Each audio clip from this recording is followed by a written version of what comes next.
Oui, bonjour à tous. Donc, j'ai reçu encore une question de Souleymane. Vous le savez, Souleymane se prépare à l'examen d'entrée de médecine. Je ne sais plus exactement quand, mais donc, n'oubliez pas, exercice, exercice, exercice. Vous pouvez aussi toujours envoyer vos questions. J'ai toujours donc des sujets et moi, je peux faire des exercices.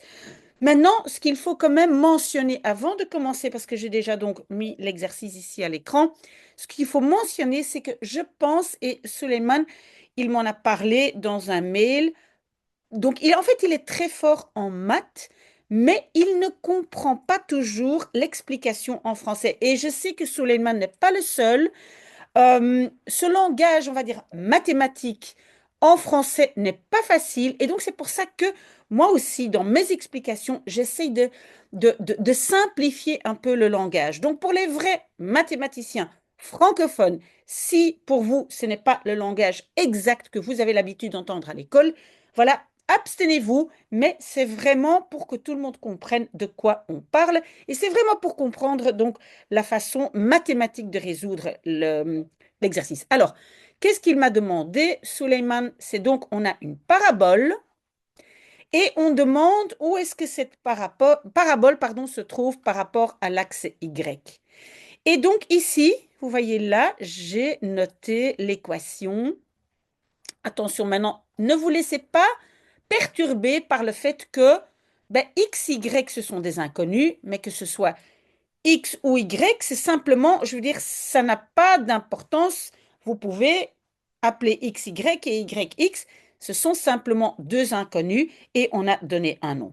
Alors, qu'est-ce qu'on demande? Quelle est la réponse correcte? A. La parabole touche l'axe Y. Parabole traverse l'axe Y une fois.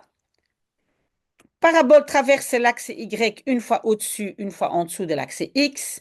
Et la parabole traverse l'axe Y deux fois au-dessus et deux fois au-dessus l'axe X. OK, je ne sais pas si j'ai bien lu. Pardon, pardon, il est encore tôt. Voilà. Alors, qu'est-ce qu'on doit faire? Quand on lit tout ça, on voit tout ça. On comprend que, un, on doit savoir combien de réponses, hein, parce qu'on doit savoir euh, est-ce qu'il y a une réponse ou deux réponses? Combien de réponses quand je vais résoudre? 0 est égal à... hein, donc, en fait, je vais mettre mon équation égale à 0. Ça, je pense que tout le monde sait de quoi il s'agit, hein. Quand je veux résoudre une équation, c'est toujours comme ça, égale à 0. Et donc là, quand je vais résoudre, je vais au moins déjà savoir combien de réponses est-ce que je vais trouver. Pour moi, c'est la première chose à faire. Une fois quand je sais ça, je vais revenir vers mes réponses A, B, C, D. OK? Donc, je vais d'abord essayer de trouver combien de réponses. Donc, je vais... Et rappelez-vous, on peut trouver le discriminant. Alors, j'ai quand même écrire deux formules, Suleiman, au cas où tu aurais oublié ces formules. Donc, en fait, discriminant est égal à quoi? Est égal à B au carré moins 4AC. OK? Pour ceux qui ont oublié, A se trouve là, B se trouve là et C. Donc, ça, c'est A, B, C. Mais ça, c'est assez basique. OK? Très bien. Alors, par après, donc ça, c'est la première chose à faire, trouver mon discriminant, parce que c'est le discriminant qui va déjà me dire combien de réponses il y a. Donc ça, c'est ma première formule. Je mettrai la deuxième après. Donc, je vais calculer, hein. Donc, mon discriminant ici, c'est B au carré, c'est moins 3 au carré, moins 4 fois, A, c'est 1, fois, et C est moins 2. OK? Ça, c'est mon discriminant. Donc, moins 3 au carré, c'est 9. Moins, mais j'ai moins, moins, donc ça va donner plus. 4 fois 2, 8. Donc, mon discriminant est égal à 17.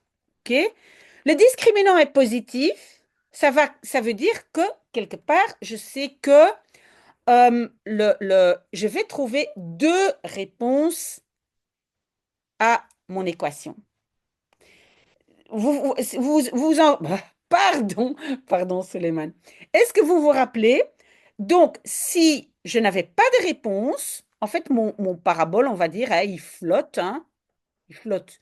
Il peut flotter au-dessus, en dessous, hein, mais par exemple, il peut flotter comme ça. Si j'ai une réponse, ben, le parabole les touche, hein, et si j'en ai deux, ben, il va traverser. Mais ça, voilà, c'est assez basique à mon avis, ça vous le savez. OK, donc je sais déjà, il y a deux réponses. Et quand maintenant je retourne dans mes A, B, C, D, je sais que les deux réponses possibles sont C et D parce que là, j'ai une fois au-dessus, donc 2 et 2. OK? Ça, c'est déjà, donc j'ai déjà éliminé A et B. Maintenant, je dois, donc, quand on dit au-dessus de l'axe X ou en dessous, ça veut dire est-ce que ma réponse va être positive ou négative? Donc maintenant, la question va être est-ce que les réponses vont être positives ou négatives? Donc ça, c'est deuxième élément. Donc réponse plus ou moins moins. OK? Vous êtes d'accord? Comment est-ce qu'on le fait? Et maintenant, on arrive à la deuxième formule. Je suis sûre que vous la connaissez. Y est égal à. Et oui, donc normalement, hein, quand vous étiez à l'école et peut-être en quatrième, normalement, c'est toujours X est égal à. Encore une fois, ne vous laissez pas perturber par les inconnus. Mais donc, la formule était quoi? Y est égal, pardon, à moins B plus ou moins la racine carrée du déterminant, le déterminant que j'ai déjà noté là, ok, divisé par 2a. Ok? Et donc, je scrolle un peu. Je vais maintenant regarder si ça c'est positif ou négatif. Donc d'abord, je vais mettre les valeurs dedans. Est égal à moins b. Ben, b était moins 3. Donc moins b, c'est 3. Plus ou moins mon discriminant, ben, il était quoi? Il était 17. Hein? Donc voilà, vous me suivez. Hein? Divisé par 2a. A était 1, donc 2a, voilà, 2. Vous voyez? Maintenant, j'ai deux réponses.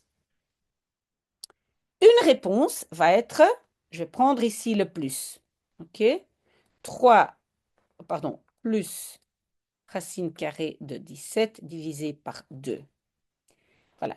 Est-ce que ça ici, ça va être positif ou négatif? Ben, je sais que la racine carrée de 17 va être positive. Donc 3 plus quelque chose de positif divisé par quelque chose de positif, je sais qu'ici, je vais avoir une réponse positive. OK? L'autre, 3 plus, non, pardon, moins la racine carrée de 17 divisé par 2. Maintenant, il faut savoir si la racine carrée de 17, si la réponse, le résultat est plus petit que 3, ben là, je reste dans le positif. Mais si maintenant ma racine carrée de 17 est plus grande que 3, alors je vais tomber dans le négatif. Et en fait, comment vous pouvez calculer avec votre calculatrice, vous allez trouver 4, quelque chose. Mais vous pouvez le savoir vous-même parce que si c'était racine carrée de 16, alors la réponse aurait été ici 4. Maintenant, c'est 17, donc c'est un tout petit peu plus grand. Donc, je ne sais pas combien, hein, on va dire hein, 4,1, mais on ne sait pas, mais en tout cas, c'est plus de 4. Donc, finalement, j'ai 3 moins au moins 4 divisé par 2. Eh bien, évidemment, je vais avoir une réponse négative. J'espère que vous avez compris parce que ici, ça ici est plus grand que le 3. OK? Donc, je vais avoir une réponse positive, une réponse négative. Donc, un résultat sera au-dessus de l'axe X et l'autre en dessous de l'axe X. Donc, ma réponse, et je retourne, ça sera C. Vous voyez? La parabole traverse l'axe Y une fois au-dessus et une fois en dessous de l'axe X. J'espère que ça a été clair, Suleiman. Je vais tout de suite vérifier s'il y a encore d'autres questions que tu m'as envoyées, mais j'espère qu'au moins ça ici, c'est clair. Voilà. Très très bon dimanche.